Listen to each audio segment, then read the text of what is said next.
Pernah tak kita terfikir, apa sebenarnya yang buatkan Malaysia ni sebuah negara yang merdeka? Apa yang bagi kita hak untuk buat keputusan sendiri tanpa campur tangan orang luar? Jawapannya ada pada satu perkataan yang sangat power, kedaulatan. Jom, hari ini kita kupas habis-habisan apa maksudnya dan kenapa ia sangat-sangat penting untuk kita semua. Okey, ini pelan perjalanan kita hari ini. Boleh bayangkan kita macam nak daki gunung akronim. Mula-mula kita fahamkan dulu apa itu kedaulatan. Lepas tu kita akan guna dua akronim yang senang gila nak ingat, UMAT dan UPSR untuk faham jenis dan ciri-cirinya. Dah sampai puncak, kita akan tengok kenapa semua ni penting dan akhir sekali kita akan turun sambil fikirkan apa peranan kita. Dah sedia? Jom kita gerak. Baik, kita mulakan pendakian kita dari kaki gunung. Sebelum kita pergi jauh, kita kena betul-betul faham dulu perkara paling asas. Apa sebenarnya yang dimaksudkan dengan kedaulatan ni? Senang cerita, kedaulatan ni maknanya kuasa paling tinggi. Bayangkan Malaysia ni macam kapten kapal kita sendiri.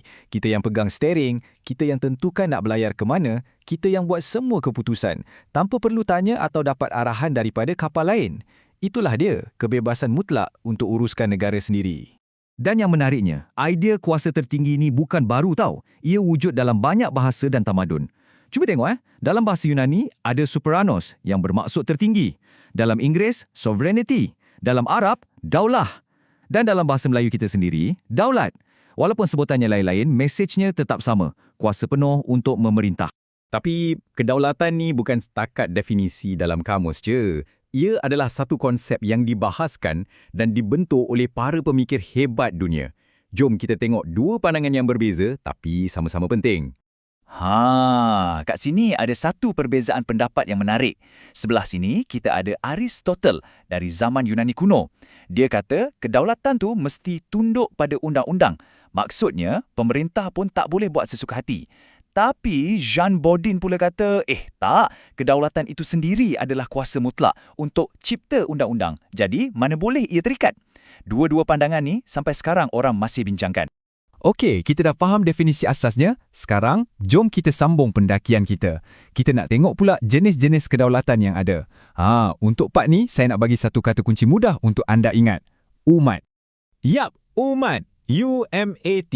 Apa agaknya maksud di sebalik setiap huruf ni? Jom kita bongkar sama-sama. Inilah dia pecahannya. U untuk undang-undang, M untuk moden, A untuk antarabangsa dan T untuk tradisional. Empat jenis ni penting untuk kita faham bagaimana kedaulatan tu berfungsi dalam konteks yang berbeza. Jom kita tengok T dengan M dulu. Tradisional lawan moden. Kedaulatan tradisional ni merujuk kepada kuasa mutlak yang terletak pada raja atau sultan, macam zaman Kesultanan Melayu Melaka dulu. Tapi, kedaulatan moden pula lahir dari idea revolusi, yang mana kuasa sebenarnya datang daripada rakyat dan dilaksanakan melalui perlembagaan. Sekarang, huruf U untuk undang-undang. Ini konsep yang sangat penting. Maksudnya, tak kira awak ni pemerintah tertinggi atau rakyat biasa, semua orang berada di bawah payung undang-undang yang sama. Tak ada siapa yang boleh lawan undang-undang. Inilah yang menjamin keadilan. Dan akhir sekali, A untuk antarabangsa. Sesebuah negara tak boleh syok sendiri dan cakap, aku berdaulat. Ia perlukan pengiktirafan daripada negara-negara lain di dunia. Jadi, bila Malaysia jadi ahli Pertubuhan Bangsa-Bangsa Bersatu atau PBB, itu adalah satu cop pengesahan yang sangat besar yang membuktikan dunia mengiktiraf kewujudan kita sebagai negara merdeka. Mantap! Kita dah faham jenis-jenis kedaulatan. Sekarang, kita dah separuh jalan mendaki. Jom kita teruskan untuk kenal pasti pula apa ciri-ciri sebuah negara yang berdaulat. Dan untuk ini, kita akan guna akronim yang semua orang kat Malaysia ni kenal, UPSR. Bukan peperiksaan, ya?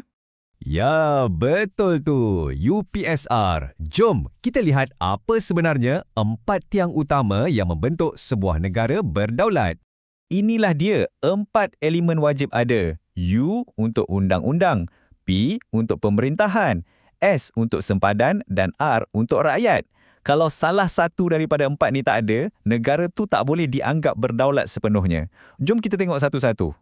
Mula-mula, P untuk pemerintahan. Mesti ada satu badan atau kerajaan yang teratur untuk uruskan negara.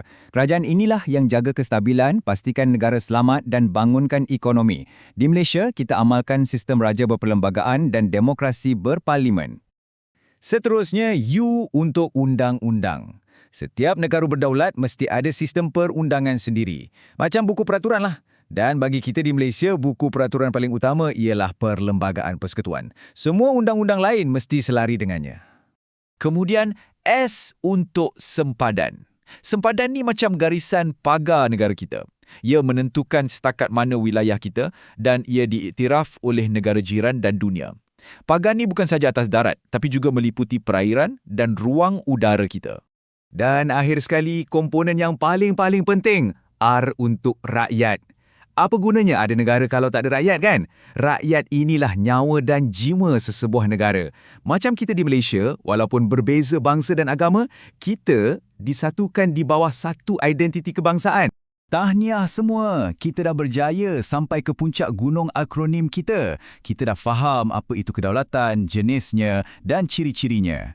Sekarang, dari puncak ni, mari kita ambil nafas dan lihat pemandangan yang lebih luas. Kenapa susah payah kita pertahankan kedaulatan ni? Kenapa ia sangat penting? Kedaulatan inilah yang membolehkan kerajaan kita mentadbir dengan lancar. Ia membolehkan kita merancang ekonomi sendiri untuk pastikan rakyat hidup makmur. Ia bagi kita kuasa untuk wujudkan masyarakat yang adil dan sejahtera. Dan ia membolehkan kita berhubung dengan negara lain sebagai rakan yang setaraf. Ringkasnya, kedaulatan adalah kunci kepada kebebasan dan kemajuan kita. Okey, perjalanan kita dah hampir berakhir. Sambil kita turun dari puncak, ada satu bekalan penting yang kita kena bawa balik. Kedaulatan ini bukan sesuatu yang datang percuma dan kekal selamanya. Menjaganya adalah amanah dan tanggungjawab kita semua, tak kira pemerintah mahupun rakyat. Kata-kata daripada Duli Yang Maha Mulia Sultan Nazrin Shah ni memang sangat mendalam.